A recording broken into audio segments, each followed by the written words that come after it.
یہ موجود ہوتے تھے اور یہاں پر حرم مطہر حضرت سامن الائمہ علیہ الصلاۃ والسلام میں نماز جماعت پڑھایا کرتے تھے۔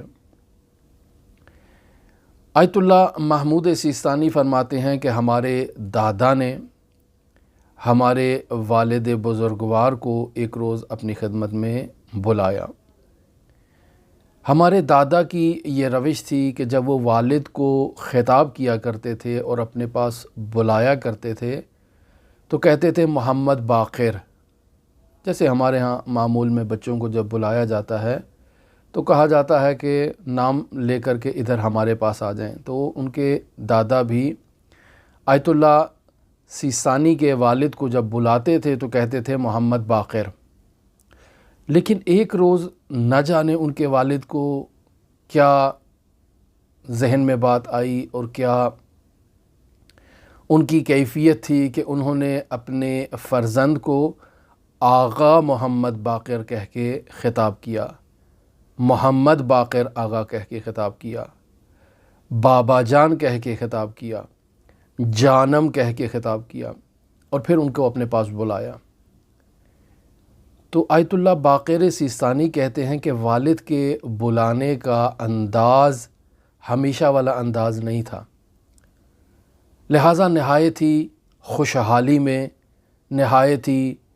جذبات میں، عقیدت میں، محبت میں بابا کی طرف بڑھا ہوں۔ جیسے ہی بابا کی خدمت میں پہنچا تو بابا نے ایک جملہ مجھے کہا، اور وہ مجھے کہتے ہیں کہ بیٹا نکمے ہو جاؤ، بیکار ہو جاؤ، غیر مفید ہو جاؤ، نکارہ ہو جاؤ۔ والد کا یہ جملہ سن کر میرے پیروں تلے سے گویا کہ زمین ہی نکل گئی کہ والد اس قدر احترام میں، اس قدر پیار میں، اس قدر محبت میں مجھے اپنی طرف بلا رہے ہیں اور بلا کر کہتے ہیں نکمے ہو جاؤ،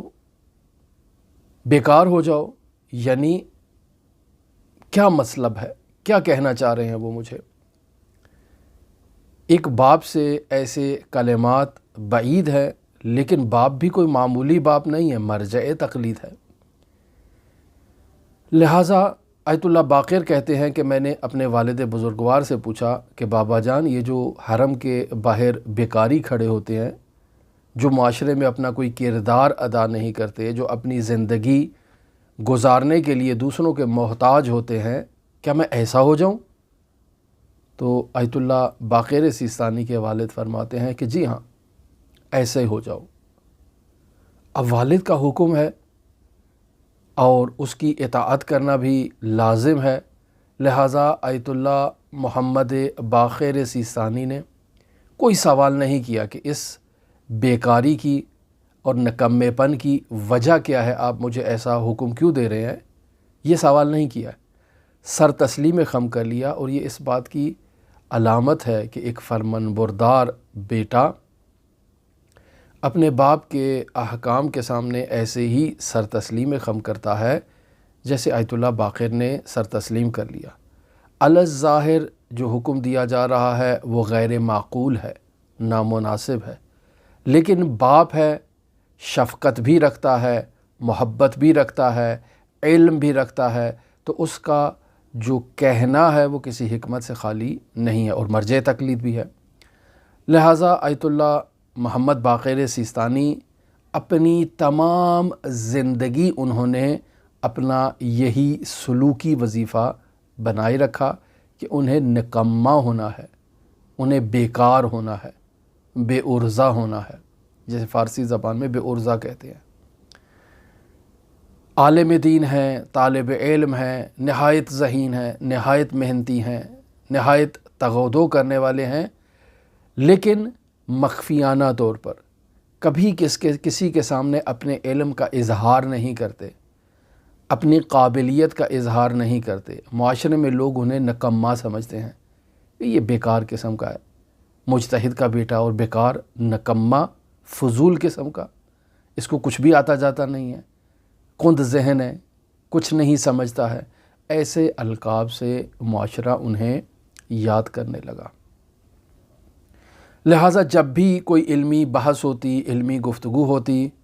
اس علمی بحث میں، علمی گفتگو میں آیت اللہ محمد باقر سیستانی خاموش رہتے، اور جب ان کو مخاطب قرار دیا جاتا اور ان سے کوئی سوال کیا جاتا تو ایسے اظہار کرتے یا ایسے تظاہر کرتے جیسے انہیں کچھ علم ہی نہیں ہے، بالکل نکمے ہیں، بالکل بیکار ہیں، جبکہ اگر خصوصی محفل ہوتی تو وہی مسئلہ اگر ان سے پوچھا جاتا تو وہ اس کا سیر حاصل جواب دیتے۔ لہٰذا متعدد ایسے مرتبہ اتفاق ہوتا ہے کہ لوگ ان سے ایک سوال کرتے ہیں، وہ اس سوال کا علمی جواب انہیں خصوصی محفل میں دے دیتے ہیں، لیکن جب عمومی محفل میں ان سے سوال کیا جاتا ہے تو ایسے جیسے انہیں وہ مسئلہ آتا ہی نہ ہو۔ پھر لوگ ان سے سوال کرتے ہیں کہ ہم نے یہی مسئلہ آپ سے انفرادیت میں پوچھا تو آپ نے ہمیں اس کا جواب دیا، لیکن جب اجتماع میں آپ سے یہ مسئلہ پوچھا جا رہا ہے تو آپ اس کا جواب نہیں دے پا رہے ہیں، کیا وجہ ہے؟ تو فرماتے ہیں کہ جس کا وظیفہ سکوت کرنا ہو، خاموش رہنا ہو، نکمہ ہونا ہو، بیکار ہونا ہو، وہ زبان نہیں کھولتا، وہ خاموش رہتا ہے۔ لہٰذا آیت اللہ باقر سیستانی نے اپنی زندگی میں نکمہ بننے کے لیے بہت زحمتیں کی۔ کیوں؟ چونکہ ایک ایسی چیز کا اظہار کرنا ہے جو ان کے اندر نہیں پائی جاتی ہے، قابلیت ہے لیکن بے لیاقتی کا اظہار کرنا ہے، فاضل ہیں لیکن جہالت کا اظہار کرنا ہے، عالم ہے لیکن جاہل ہونے کا اظہار کرنا ہے۔ اب ایسی کیفیت میں والد نے یہ وظیفہ کیوں دیا یہ کسی کو معلوم نہیں تھا، لیکن بیٹا ہے، باپ کا فرمان بردار ہے، باپ کا مطیع ہے، اس پر عمل کر رہا ہے۔ رضا خان پہلوی کا دور آتا ہے اور آیت اللہ باقر سیستانی جو اپنی تمام زندگی اس مظلومیت کے ساتھ انہوں نے زندگی بسر کی کہ خود کو نکمہ ظاہر کرتے رہے، ساری زندگی خود کو بیکار ظاہر کرتے رہے، خود کو غیر عالم ظاہر کرتے رہے، اور اس مشکلات میں اور سختیوں میں اور دشواریوں میں انہوں نے زندگی بسر کی کہ بسا اوقات علماء جو ان اسرار سے باخبر نہیں ہوتے تھے وہ ان کی توہین کیا کرتے تھے، ان کا مزاح کیا کرتے تھے، مذاق اڑایا کرتے تھے کہ یہ کیسا ہے، مجتہد کا بیٹا ہے اور بالکل نکمہ ہے، بالکل قابلیت نہیں رکھتا ہے، بالکل صلاحیت نہیں رکھتا ہے، لیکن انہوں نے تحمل کیا اور اپنی زندگی کو اس مظلومیت میں گزارا۔ لیکن خداوند متعال کسی کو خالی تو نہیں چھوڑتا۔ آیت اللہ باقر سیستانی کے والد بزرگوار نے جو انہیں وظیفہ دے رکھا تھا، بالآخر اس وظیفے سے نقاب کشائی اور پردہ کشائی کا وقت آ گیا۔ رضا شاہ پہلوی کا دور ہے اور اس نے خواتین کو بے حجاب ہونے کا حکم دیا ہے۔ بیرون ممالک سے، مغرب سے ہو کر آیا ہے، وہاں اس نے دیکھا ہے کہ خواتین چادر نہیں لیتی ہیں، اسکرٹ پہنتی ہیں، ننگی گھومتی رہتی ہیں،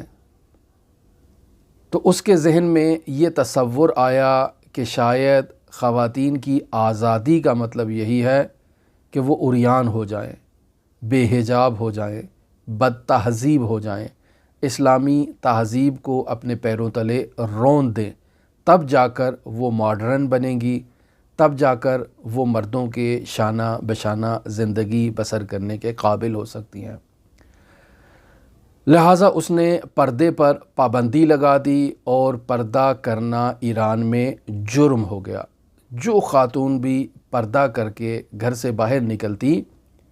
اس کی چادر اور اس کا پردہ اس کے سر سے چھیننے کا حکم دیا گیا تھا پولیس کو۔ ایسے میں اس ثقافت کو معاشرے میں رائج کرنے کے لیے رضا خان پہلوی کو علماء کی ضرورت تھی۔ لہٰذا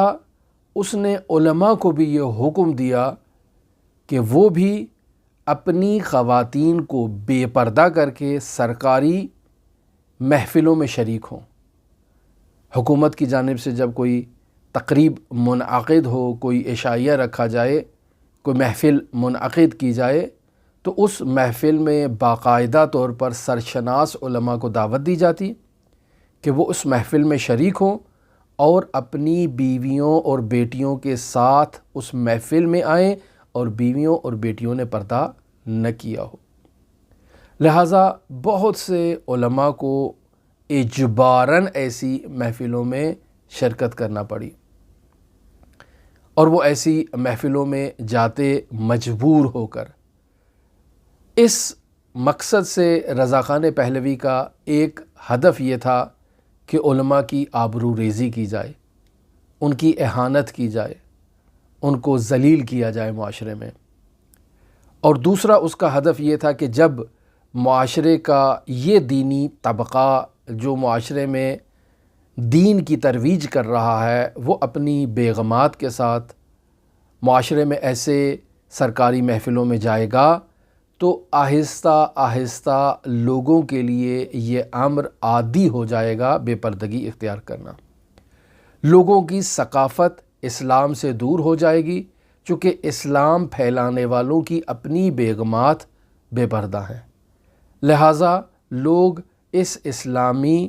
تہذیب کو ترک کر دیں گے اور مغربی تہذیب کو اختیار کر لیں گے۔ اب آ کر معلوم ہوا کہ آیت اللہ باقر سیستانی کے والد نے انہیں جو بیکار، جو انہیں دستور دے رکھا تھا کہ تم بیکار ہو جاؤ، فضول ہو جاؤ، نکمے ہو جاؤ، اس دستور کا کیا فلسفہ تھا۔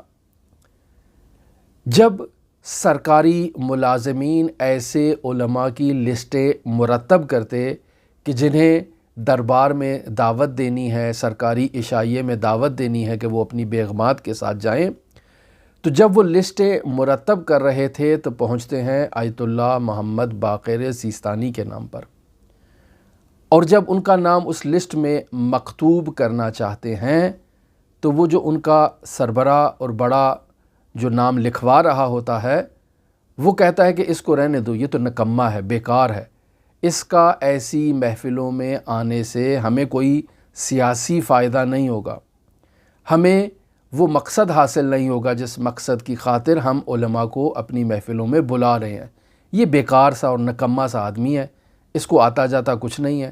اس کو اگر ہم اپنی محفلوں میں بلائیں گے تو معاشرہ ان کی تقلید تو نہیں کرے گا اور ان کی پیروی نہیں کرے گا، لہٰذا عریانی نہیں پھیلے گی، اسے رہنے دو، باقی افراد کو بلاؤ۔ لہٰذا آیت اللہ محمد باقر سیستانی کے والد بزرگوار جو انہوں نے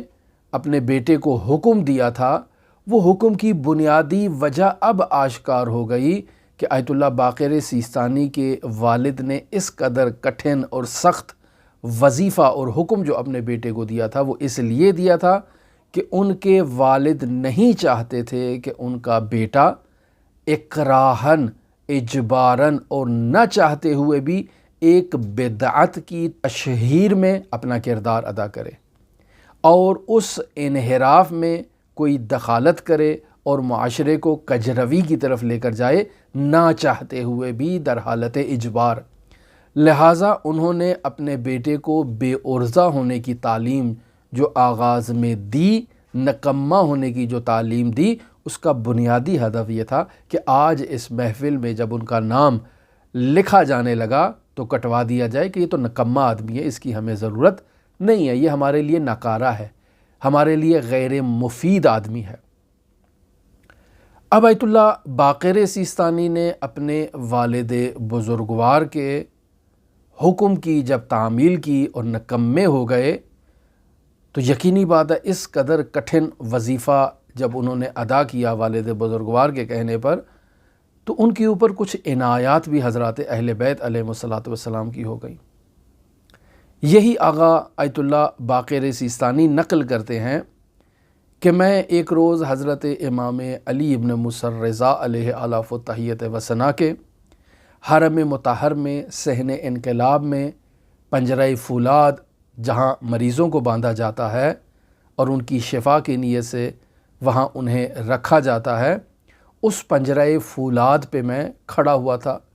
حضرت امام علی ابن موسیٰ الرضا علیہ الاف و تحیت و ثنا سے مناجات کر رہا تھا۔ فرماتے ہیں کہ ایسے میں دیکھتا ہوں کہ صحن کے ایک طرف سے کچھ ملائکہ صحن کے اندر داخل ہو رہے ہیں، حالت مکاشفہ میرے اوپر جو ہے وہ طاری ہو گئی ہے۔ ان ملائکہ کی سربراہی کر رہے ہیں حضرت سید الاوصیاء امیر المؤمنین علی ابن ابی طالب علیہ الاف و تحیت و ثنا۔ ملائکہ کے ہاتھوں میں بیلچے ہیں اور ایسے اوزار ہیں جس سے وہ کوئی زمین کھودنا چاہتے ہیں۔ یہ ملائکہ امیر المؤمنین کی قیادت میں آتے ہیں اور آ کر ایک جگہ کو امیر المؤمنین علی ابن ابی طالب کے حکم پر کھودنا شروع کر دیتے ہیں۔ اب ایسے میں آیت اللہ باقر سیستانی کہتے ہیں کہ میں مشاہدہ کرتا ہوں کہ حضرت امام علی ابن موسیٰ الرضا علیہ الاف و تحیت و ثنا اپنی پنجرہ فولاد سے اور اس شفا کی جالی سے باہر تشریف لاتے ہیں، اور حضرت امیر المومنین علی ابن ابی طالب علیہ الاف و تحیت و ثنا کی خدمت میں آ کر یوں جیسے ہاتھوں کو یوں مسلا جاتا ہے نا، ایسے ہاتھوں کو مسل کے امیر المومنین کی خدمت میں کرتے ہیں، یا مولا اسے مجھے بخش دے۔ امیر المومنین ان ملائکہ کو حکم دے رہے ہیں کہ یہاں جو میت رات کو دفن کی گئی ہے یہ نہایت ہی گنہگار شخص ہے، نہایت ہی خطاکار شخص ہے، اس کی مناسبت امام رضا کے حرم میں دفن ہونے سے متعلق نہیں ہے، اس کی قبر کو کھودا جائے، اس متوفی کے جسد کو نکالا جائے اور اسے نکال کر کہیں اور منتقل کیا جائے تاکہ امام رضا کے حرم کو اس سے پاک کیا جائے۔ امیر المؤمنین ملائکہ کو حکم دے رہے ہیں کہ یہاں اس قبر کو کھودا جائے، امام رضا کہہ رہے ہیں کہ مولا اسے مجھے بخش دے، مولا اسے مجھے بخش دے، مولا اسے مجھے بخش دے۔ پہلی مرتبہ جب امام رضا نے اس گنہگار کی بخشش کا مطالبہ کیا، امیر المومنین نے کہا کہ یہ آپ کے حرم میں دفن ہونے کے قابل نہیں ہے۔ دوسری مرتبہ تقاضا کیا تو فرمایا کہ یہ آپ کے قابل نہیں ہے۔ تیسری مرتبہ جب تقاضا کیا امام رضا علیہ السلام نے تو امیر المومنین نے کہا کہ نہیں، یہ آپ کے حرم میں دفن ہونے کے قابل نہیں ہے۔ تو اب امام رضا کہتے ہیں کہ مولا اس نے میری پناہ لی رکھی ہے، مولا اس کو میں نے پناہ دے رکھی ہے، اس کو مجھے بخش دے۔ تو امیر المومنین اس میت کو چھوڑ دیتے ہیں اور اسے وہاں سے منتقل نہیں کرتے۔ آیت اللہ باقر سیستانی کہتے ہیں کہ میں اس مکاشفے کی حالت سے باہر نکلتا ہوں۔ اگلے روز صبح کے وقت میں دوبارہ اسی جگہ پر اور اسی مقام پر آتا ہوں جہاں امیر المؤمنین ملائکہ کو حکم دے رہے تھے کہ اسے قبر سے نکالا جائے۔ اس جگہ جب میں آ کر مشاہدہ کرتا ہوں تو قبر کے اوپر جو تختی ہے اس کے اوپر نشانات موجود ہیں کہ جیسے کسی نے بیل سے اور کسی چیز سے اس قبر کو کھودنے کی کوشش کی ہے، وہ نشان وہاں نمودار تھے اور مجھے نظر آ رہے تھے۔ اس قبر کے اطراف میں کچھ لوگ بھی موجود تھے۔ ایران کی رسم ہے کہ جب کسی میت کو دفن کیا جاتا ہے تو چند دن تک متوفی کی قبر پر لوگ جاتے ہیں، اسباب رسم وہاں ذکر کرتے ہیں۔ بعض لوگ تو عقیدت میں جاتے ہیں، اپنے میت کو واقعاً یاد کرنے کے لیے جاتے ہیں، لیکن بعض لوگ رسم نبھانے کے لیے بھی وہاں پر جاتے ہیں۔ تو اسباب رسم کچھ لوگ آئے ہوئے تھے۔ آیت اللہ باقر سیستانی کہتے ہیں کہ میں نے ان سے سوال کیا کہ یہ شخص کون تھا اور یہاں پر جو دفن ہے اس کے کیا حالات تھے؟ تو ان کے عزیز کہتے ہیں کہ یہ آدمی بہت ہی گنہگار شخص تھا، بہت ہی جو ہے وہ نامعقول قسم کا شخص تھا، ہر قسم کا گناہ بھی انجام دیا کرتا تھا، لیکن اپنی بیماری جس میں اس کا انتقال ہوا، اس بیماری میں اس نے اپنے گناہوں سے توبہ کر لی، اور جب ہم اس کی عیادت کے لیے جاتے تھے تو یہ کہتا تھا کہ میں نے امام رضا کی پناہ لے لی ہے، مجھے امام رضا نے پناہ دے دی ہے، مجھے امام رضا نے پناہ دے دی ہے۔ یہ فقط اسی کلمات کا تکرار کرتا تھا، ہمیں معلوم نہیں تھا۔ آج آغا باقر سیستانی کو کشف ہو گیا اور معلوم ہو گیا کہ امام رضا نے اس کو پناہ دی تھی۔ امیر المؤمنین اسے لے جانے آئے تھے، امام رضا نے امیر المؤمنین سے درخواست کر کے، خواہش کر کے تقاضا کر کے اسے اپنی پناہ میں لے لیا کہ اسے میں نے پناہ دے رکھی ہے، اسے یہاں سے نہ لے جائیں۔ آیت اللہ باقر سیستانی ایک اور واقعہ امام رضا علیہ الصلوۃ والسلام کے حرم مطہر کا نقل کرتے ہیں۔ فرماتے ہیں کہ کشف حجاب کا دور تھا، خواتین نہایت ہی نامناسب حالت میں اپنے شوہروں کے ساتھ امام رضا علیہ الصلوۃ والسلام کی زیارت کے لیے آتی تھیں۔ سر پہ چادر نہیں ہے، بدن عریان ہے، شوہر کے ساتھ ہیں اور امام رضا علیہ الصلوۃ والسلام کی زیارت کے لیے آ رہی ہیں۔ مجھے یہ کیفیت دیکھ کر بہت ہی دکھ ہوتا تھا، بہت ہی تکلیف ہوتی تھی کہ امام رضا کی بارگاہ ہے اور اس بارگاہ میں خواتین ایسی نامناسب حالت میں تشریف لا رہی ہیں اور میں کچھ کر بھی نہیں سکتا تھا۔ اسی کیفیت میں مبتلا تھا کہ میرے لیے ایک حالت طاری ہوئی اور میں نے مشاہدہ کیا کہ یہ جو خواتین بے پردہ امام رضا علیہ الصلوۃ والسلام کے حرم کا طواف کر رہی ہیں، میں انہیں حیوانات کی شکل میں مشاہدہ کرتا ہوں عالم مکاشفہ میں۔ میں دیکھ رہا ہوں کہ یہ زری کے اطراف میں جب طواف کر رہی ہیں تو ان کے گلے میں جو افسار ہے، جو رسی باندھی ہوئی ہے، جو دوسرے حیوانات کے انہوں نے جو وسائل ہیں، جیسے زین ہوتی ہے حیوان کی پشت پر، جیسے گھوڑے وغیرہ کی زین ہوتی ہے، اس طرح کے جتنے بھی آلات انہوں نے حیوانات سے متعلق اپنے بدن پر آویزان کر رکھے ہیں، یہ نہایت ہی قدیمی ہیں، نہایت ہی فرسودہ ہیں۔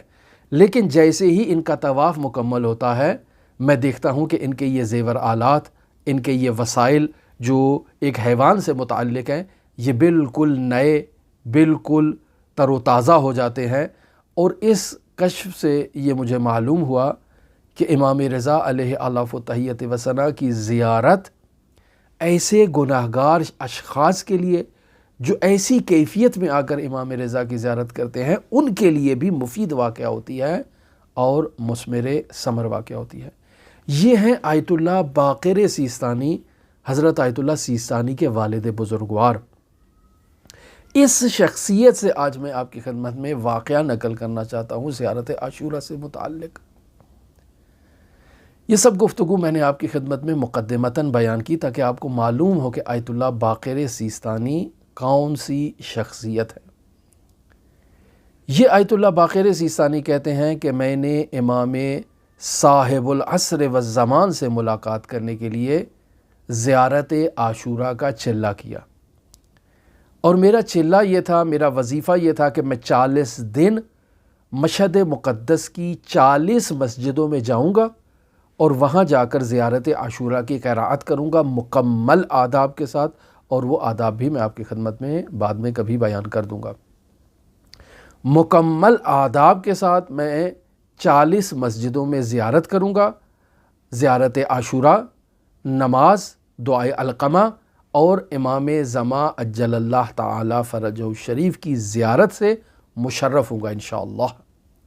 یہ وظیفہ کرتے ہیں، لہٰذا نہایت ہی گریہ وزاری کی حالت میں، نہایت ہی عاجزی کی حالت میں، نہایت ہی عقیدت کی حالت میں یہ مشہد مقدس کی 40 مساجد میں زیارت عاشورہ کا عمل کمپلیٹ کرتے ہوئے جب 40ویں مسجد میں پہنچتے ہیں اور وہاں زیارت عاشورہ کا عمل انجام دے رہے ہوتے ہیں تو فرماتے ہیں ابھی یہ عمل کمپلیٹ ہی ہوا تھا کہ مجھے مسجد کے باہر محلے میں ایک گھر سے نور اٹھتا ہوا دکھائی دیا۔ یہ نور مجھے غیر معمولی نظر آیا، لہٰذا میں اس نور کی طرف لپکتا ہوں اور اس نور کی طرف جاتا ہوں کہ دیکھوں یہ نور کس چیز کا ہے۔ میں دیکھتا ہوں کہ ایک نہایت ہی جو غریب قسم کے لوگ ہیں ان کا گھر ہے اور یہ نور وہاں سے نمودار ہو رہا ہے، اور اس گھر میں کسی کی فوتگی ہو چکی ہے۔ میں دق الباب کرتا ہوں، گھر سے افراد آتے ہیں، میں ان کو کہتا ہوں کہ میں بھی تعزیت کے لیے آیا ہوں، میں بھی اندر آنا چاہتا ہوں۔ مجھے دعوت دی جاتی ہے، میں گھر کے اندر چلا جاتا ہوں، گھر میں لوگ بیٹھے ہوئے ہیں، تعزیت کر رہے ہیں، لیکن میں گھر میں تعزیت کی غرض سے تو آیا ہوں، لیکن میرا مقصد اس نور کو تلاش کرنا ہے۔ ایسے میں گھر کے ایک کونے میں مجھے وہ نور دکھائی دیتا ہے جو معمولی نور نہیں ہے، وہ نور حضرت صاحب العصر والزمان کا نور ہے۔ اور حضرت صاحب العصر والزمان اس متوفی جو ایک خاتون ہے اس کے سرہانے تشریف فرما ہے، اور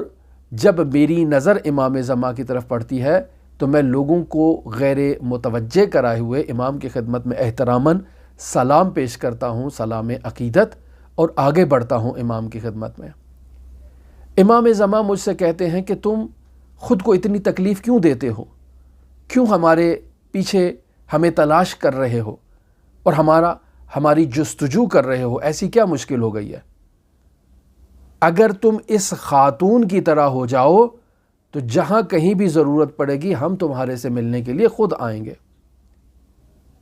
یہ خاتون امام زمان اجل اللہ تعالیٰ فرجہ شریف فرما رہے ہیں کہ یہ خاتون رضا شاہ پہلوی کے زمانے میں 7 سال اپنے گھر سے باہر نہیں نکلی کہ کہیں اس کے سر سے چادر نہ اتار لی جائے، اسے کوئی نامحرم نہ دیکھ لے اور اس کا پردہ جو ہے وہ مکشوف نہ ہو جائے اور ظاہر نہ ہو جائے اور لوگ اس کو مشاہدہ نہ کر لیں۔ 7 سال تک یہ خاتون گھر کے اندر خود اسیر رہی، خود قید رہی تاکہ اپنے پردے کی حفاظت کر سکے، اور حضرت ثانیہ زہرا سلام اللہ علیہا کی طرح اپنی چادر کی حفاظت کرے اور پردے کی حفاظت کرے اور پردہ دار رہے۔ اے محمد باقر، اگر تم اس خاتون کی طرح ہو جاؤ تو ہم خود تم سے ملنے کے لیے آئیں گے، تمہیں ہمیں تلاش کرنے کی ضرورت نہیں ہے۔ عزیزان، یوں تو زیارت عاشوراء کے بہت سے واقعات موجود ہیں، مزید ہم 1-2 دن آپ کی خدمت میں واقعات بیان کریں گے، لیکن اب اس گفتگو کو آہستہ آہستہ ختم کیا جائے۔ ہماری دعا ہے کہ خداوند متعال ہماری اس مختصر سی گفتگو کو اپنی بارگاہ میں قبول و مقبول فرمائے، ہمارے اس مختصر سے توسل کو اپنی بارگاہ میں قبول و مقبول فرمائے، تمام مؤمنات کے پردوں کی حفاظت کرے، جو مؤمنات پردہ نہیں کرتی ہیں انہیں پردے کی ترغیب دلائے، پردے کی اہمیت کا انہیں اندازہ کروائے، تاکہ وہ حضرت ثانیہ زہرا سلام اللہ علیہا کی حقیقی